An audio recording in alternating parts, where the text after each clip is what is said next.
নমস্কাৰ বন্ধু বান্ধৱীসকল, কি খবৰ আপোনালোকৰ? নিশ্চয় ভালে আছে। ইউটিউব চেনেল অৰ্চনা চহৰীয়াৰ আন এক ৰেচিপিলৈ পুনৰ সকলোকে স্বাগতম জনাই আৰম্ভ কৰিছোঁ আজি মোৰ নতুন ৰেচিপি।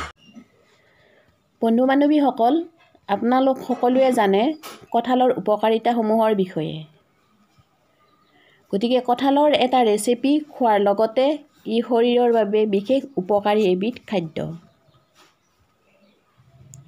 কঁঠালত প্ৰচুৰ পৰিমাণে এ আৰু চি ভিটামিন পোৱাৰ উপৰিও শৰীৰৰ ওজন হ্ৰাস কৰাত ই বিশেষভাৱে সহায় কৰে। ইয়াৰ উপৰিও ই আৰু অধিক পৰিমাণে ঔষধি গুণসম্পন্ন হোৱা হেতুকে আজি মই আপোনালোকৰ কাৰণে আগবঢ়াইছোঁ এই ৰেচিপি।